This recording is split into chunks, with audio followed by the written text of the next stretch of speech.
Welcome to the World United. Welcome to the World United. Hello. Hello, I invite Kiara Windrider, a shamanic therapist, spiritual teacher. Kiara has worked with Egyptian Huna and Sufi traditions and also is rooted in integral yoga, Kashmiri Shaivism, and the Advaita traditions of India. The topic which he would be covering is seeking divinity in adversity and chaos. Over to you, Kiara ji. Okay, wonderful. Thank you. And I'm delighted to be part of this program with all of you and all the listeners. And especially in this time, because, we're dealing with so much on so many levels all over the world. And it's like, whatever our individual sadhana is, this is an opportunity for us to actually experience the real world and find our place in the order of things. So, the theme is looking at finding our true heart in the midst of adversity. Where do we look for hope? Where do we look for meaning? Do we just go with what's happening, trusting that everything is going to be what it is? Or do we step into the middle of it and see if there's something we can change? Is there a greater sense of understanding we need to have about what's going on? So these are all questions that come up for me, and I know for many other people in these times, especially with all the lockdowns and all the demands for vaccination, travel restrictions, and so on. So what I try and do always is look for the big picture of things. It's like whatever is going on the surface, what's the deeper meaning? What's the deeper purpose of all this? And one thing I'm convinced about is that, there's a plan. And this plan is less to do with our human needs and desires and more to do with an evolutionary plan that Mother Earth herself has chosen. And we are part of that. All species on this earth are part of that. And there are also cycles of time. There's the yogic cycles, going from Kali Yuga to Satyuga. There's galactic cycles that have to do with distance of these cosmic rays emanating from the galactic center. The cycle of our sun as it moves around Sirius. There's cycles of the sun. And all these have a role to play. So it's not just independent of all that. So part of my own search has been to understand these cycles and to see what this is all leading towards. And what I see is that in order to break into the deepest place of what Sri Aurobindo called the inconscient, that's the great unknown, we need to be clear on all levels. Psychically, physically, spiritually, mentally, egoically. And all the dramas that are going on right now are forcing us to become really clear about our intention, our purpose, the direction that we are choosing for ourselves. And then the collective direction that we choose is then supported by universal and cosmic forces. And I also see that, this goes far beyond just one race of humanity.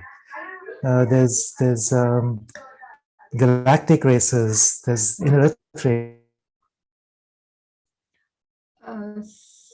Okay, sorry, I think somehow it got muted. Yeah. So did you hear most of what I was saying? Yes, sir. Yes, sir. Okay, all right. Yeah, so looking for hope in the midst of adversity. It's the mythology that refers to this is the story of Pandora's box, the Greek myth, where the gods gave this beautiful maiden a very precious box, and she was told not to open it until the right time. But of course, as all of us are very curious about these things, she opened the box, and then immediately all manner of ills are spread out into the world. And she, horrified, she closed it, and the one thing that was still left in the box was hope. And now I feel like we're called to open that box again, to release that hope, to discover what that hope is. and then live accordingly, move accordingly. And to me, what has the highest resonance right now is what Sri Aurobindo refers to as a supramental descent. So this is like a descent of light from beyond the planes of duality. So it's from that plane of unity consciousness, Satchitananda, and is entering into the mind of humanity. It's entering into the body of the earth. And the one thing he said also is that following this, there would be a supramental catastrophe. And what he meant by this is that, yes, there would be a reaction. There would be a reaction from the collective psyche. Most of it is unconscious. But this reaction would be much less disruptive than would be if it wasn't for this unitive force that's coming in. So there's a power in this unity field that's capable of transmuting much of the pain, much of the chaos that we're experiencing. So we don't know what could have happened instead of what is happening. And we just have to trust that, we are going in a flow that's ultimately for our good. Our collective frequency, our desires, our intentions, really, the Ichha Shakti is part of the creation. And the aspects of the divine that resonate with each one of us are those, Ichha Shakti, Jnana Shakti, Kriya Shakti, divine will, divine knowledge, and divine action. And if we can really enter into what that is for this time, beyond our human intention, beyond our human desires or ideas, into that supramental force that's descending. It's anchoring now. And what I see is that this is more anchored than ever before, despite all the appearances. And it's because of this force that we're seeing everything unfolding, everything coming up to the surface, all the control mechanisms, all the fear, all the chaos, all the losses of freedom that we're experiencing, the breakdown of our social systems. It's because some of it needs to break down. The financial systems need to break down. The social, cultural systems need to break down in order for the next layer of evolution. So Sri Aurobindo talks about moving from the human phase to the divine human phase, which is a completely different evolution. And it's a different biological evolution. It's not just something we think about. It's not just a spiritual journey, but it changes our biology. It changes our DNA. So this is what I'm realizing is going on right now underneath everything else that we are seeing. And every spiritual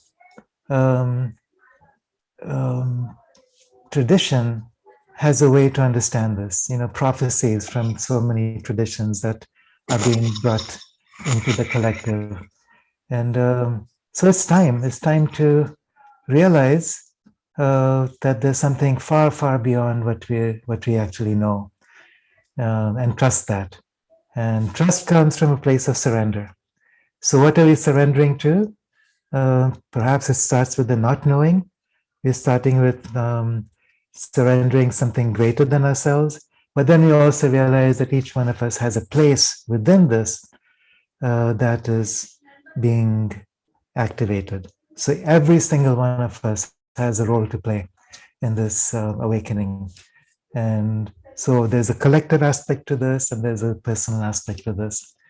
And if we can look for both, so yes, we're engaging in the collective awakening. We're doing what we're doing with these meditations, with our practices, but then what role do we each have to play?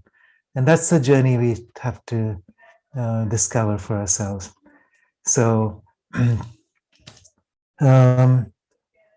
so this is part of what I see going on right now. And I know this is a shared effort that we're doing during this hour with maybe 4 or 5 other people. So I'm just curious if there's any specific questions or any specific themes that we want to address with this? Either from people on this panel or from the audience? Yes, sir. I would like to ask you, sir, how do we observe? That will be that we can do it in panel discussion. Okay, sir. Okay, sir. Okay. Just a moment, sir. Okay. Kiara. Good to meet you again. So Yugandhar, sir, please do the honors.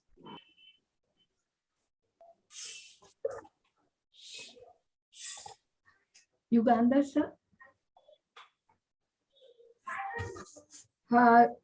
Kiara, sir, the World United proudly presents the certificate of participation to you. It's certificate of speaker to Kiara Windrider. So thank you so much, sir, for participating. Thank you. Thank you so much for organizing and hosting. I'm delighted to participate. Thank you, sir.